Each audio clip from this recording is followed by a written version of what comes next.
നമസ്കാരം. കേരളത്തിൻ്റെ വിവിധ ഭാഗങ്ങളിൽ ഫിനാൻഷ്യൽ ഫ്രോഡ് നടത്തി ധാരാളം പണം നഷ്ടപ്പെട്ടു പോയിക്കൊണ്ടിരിക്കുകയാണ്. എറണാകുളം ജില്ലയിൽ കഴിഞ്ഞ ഒരു മാസത്തിനിടയിൽ 4 പേരുടെ കൈവശത്തു നിന്ന് 20 കോടിയോളം രൂപയാണ് നഷ്ടപ്പെട്ടു പോയിട്ടുള്ളത്. പലരും അവരുടെ ജീവിതത്തിൽ സമ്പാദിച്ച നിക്ഷേപങ്ങളും വിദേശത്ത് പോയി കഷ്ടപ്പെട്ടുണ്ടാക്കിയ പണങ്ങളും നമ്മൾ നാളത്തേക്ക് വേണ്ടി സ്വരൂപിച്ചു വച്ചിരിക്കുന്ന പണങ്ങളും ഒരു നിമിഷം കൊണ്ട് ഒരാളുടെ തട്ടിപ്പിനിരയായി നഷ്ടപ്പെട്ടു പോവുകയാണ്. എന്ത് വേദനാജനകമായിട്ടുള്ള ഒരവസ്ഥയാണത്. ഞാൻ ഈ പറയാൻ പോകുന്നത് ഇത്തരം കുറ്റകൃത്യങ്ങൾ നടക്കാതിരിക്കാനായിട്ട് നമ്മൾ ചെയ്യേണ്ട ഒരു ചെറിയൊരു കാര്യത്തെപ്പറ്റി. പല വിഷയങ്ങളുണ്ട്, എന്നാലും ഒരു കാര്യത്തെ പറ്റിയാണ് ഞാനിപ്പോൾ പറയുന്നത്. നമ്മൾക്ക് ഒരു സേവിങ്സ് അക്കൗണ്ടിൽ അല്ലെങ്കിൽ FD ആയിട്ട് നല്ലൊരു എമൗണ്ട് സൂക്ഷിക്കുകയാണെങ്കിൽ ആ ബാങ്ക് അക്കൗണ്ടിൻ്റെ ഡെബിറ്റ് കാർഡോ UPI ആയിട്ട് ബന്ധപ്പെടുത്തുവാനോ അങ്ങനെ യാതൊന്നും ചെയ്യാതെ അതൊരു സെപ്പറേറ്റ് അക്കൗണ്ടാക്കി തന്നെ സൂക്ഷിക്കുക. പകരം നമ്മൾ രണ്ടാമതൊരു അക്കൗണ്ട് ഉപയോഗിച്ചുകൊണ്ട് അതിലേക്ക് ഈ മെയിൻ അക്കൗണ്ടിൽ നിന്ന് ചെറിയൊരു എമൗണ്ട് ട്രാൻസ്ഫർ ചെയ്തിട്ട് നമ്മുടെ ആവശ്യങ്ങൾക്കായിട്ട് ഉപയോഗിക്കുന്ന രീതിയിൽ ഉപയോഗിക്കുക. ഇത്തരക്കാർ പ്രായമുള്ളവരാണ് കൂടുതലും ഈ തട്ടിപ്പിനിരയായി കാണുന്നത്. അപ്പോൾ ഇങ്ങനെയുള്ളവർ ഒരു കാരണവശാലും അവരുടെ സേവിങ്സോ അല്ലെങ്കിൽ വലിയ എമൗണ്ട് നിക്ഷേപിച്ചിരിക്കുന്ന ബാങ്ക് അക്കൗണ്ടുകൾ പബ്ലിക്കിൽ ആക്സസ് ചെയ്യാതിരിക്കുക.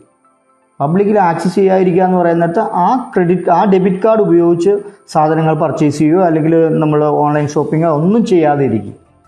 അതുപോലെ തന്നെ UPI ആയിട്ടും അത് കണക്ട് ചെയ്യാതിരിക്കുക. ഗൂഗിൾ പേയോ പേടിഎമ്മോ അങ്ങനെയായിട്ട് യാതൊന്നുമായിട്ട് കണക്ട് ചെയ്യാതിരിക്കുക. പകരം ഒരു സെക്കൻഡറി അക്കൗണ്ടായിട്ട് തുടങ്ങിയതിൽ നമ്മൾക്ക് ആവശ്യമുള്ള ഒരു ദിവസം നമ്മൾക്കൊരു 1000 രൂപ അല്ലെങ്കിൽ 2000 രൂപ അല്ലെങ്കിൽ 10,000 രൂപയാണ് നമുക്ക് ആവശ്യമെങ്കിൽ അത്രയും രൂപ മാത്രം നമ്മൾ അതിലേക്ക് ട്രാൻസ്ഫർ ചെയ്തിട്ട് അതിൻ്റെ കാർഡുകളും അതിൻ്റെ UPIകളും നമ്മൾ ഉപയോഗിക്കുക.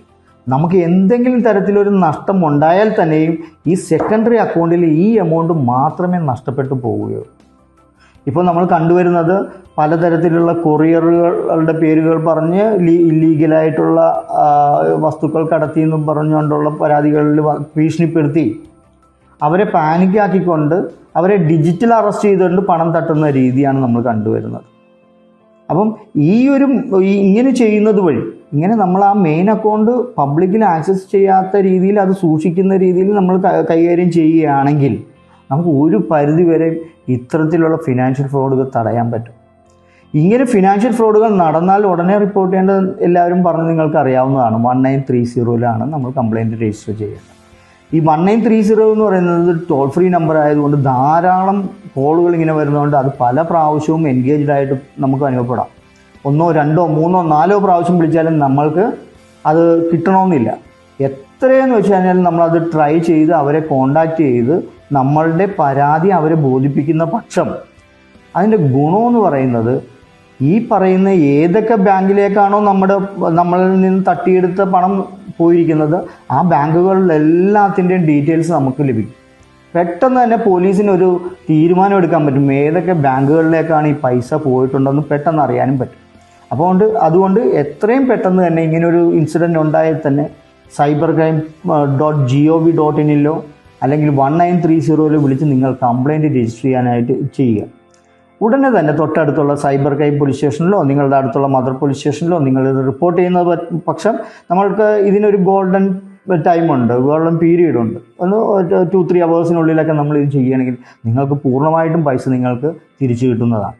അപ്പോൾ ഞാൻ പറയുന്നത് ഒരു കാര്യം മാത്രം, ഇങ്ങനെ ഒരു പൈസ നിങ്ങളുടെ കൈവശമുണ്ടെങ്കിൽ കൂടുതൽ എമൗണ്ടായിട്ട് നിങ്ങൾ സേവിങ്സ് ചെയ്യുന്നുണ്ടെങ്കിൽ ആ പൈസ നിക്ഷേപിച്ചിരിക്കുന്ന ബാങ്കിൻ്റെ ഡീറ്റെയിൽസ് പുറത്തു വരാതെ നോക്കുക. Thank you very much.